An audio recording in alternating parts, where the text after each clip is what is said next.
क्या आपने कभी सोचा है कि जब सूर्य या चंद्रमा पर छाया पड़ती है तो पूरी प्रकृति क्यों बदल जाती है?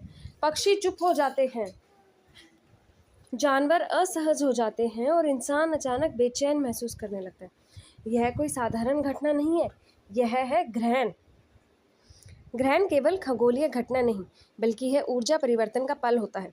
ज्योतिष कहता है ग्रहण का समय ऐसा है जब आध्यात्मिक साधना कई गुना शक्तिशाली हो जाती है, लेकिन साथ ही यह समय भौतिक कार्यों के लिए अशुभ माना जाता है। आज हम जानेंगे ग्रहण के दौरान क्या करना चाहिए और क्या नहीं। ग्रहण के समय क्या करना चाहिए? मंत्र जाप और ध्यान। ग्रहण काल में मंत्र जाप का फल सामान्य से 1000 गुना ज़्यादा माना गया है। अगर आप गायत्री मंत्र, महामृत्युंजय मंत्र या अपने इष्ट देव का मंत्र जाप करें तो यह आप साधना आपको सीधे भगवान से जोड़ सकती है। स्नान और शुद्धि।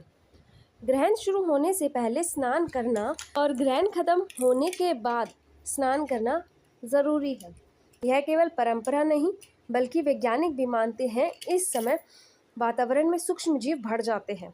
दान और पुण्य। ग्रहण के समय अन्न, वस्त्र, तिल, चावल, दाल या गोदान का महत्व बहुत बढ़ जाता है। यह दान आपकी नकारात्मक ऊर्जा को दूर करता है और पितरों का आशीर्वाद दिलाता है। भजन कीर्तन। ग्रहण काल में भगवान का नाम लेना, भजन करना या शास्त्र पढ़ना अत्यंत शुभ है। यह मन को स्थिर करता है और आत्मा को पवित्र बनाता है। ग्रहण के समय क्या नहीं करना चाहिए? भोजन न करें। शास्त्रों में कहा गया है कि ग्रहण के दौरान पका हुआ भोजन अशुद्ध हो जाता है, इसलिए ग्रहण शुरू होने से पहले ही भोजन कर लेना चाहिए और ग्रहण के बाद स्नान करके ताज़ा भोजन बनाना चाहिए। सोना नहीं चाहिए। ग्रहण के समय सोना आलस्य और दुर्भाग्य को बढ़ाता है, इसके बजाय ध्यान या मंत्र जाप करना चाहिए। नकारात्मक विचार न लाएं।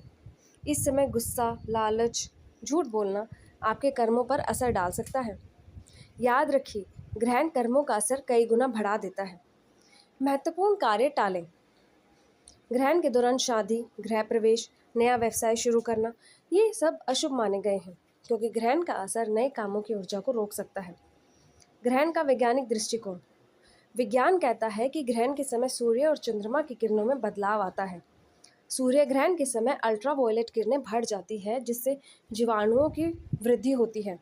इसलिए प्राचीन काल से लोग कहते आए हैं कि इस दौरान भोजन न करें। ग्रहण का आध्यात्मिक रहस्य। ग्रहण का समय हमें यह सिखाता है कि प्रकाश और अंधकार दोनों का अस्तित्व जरूरी है।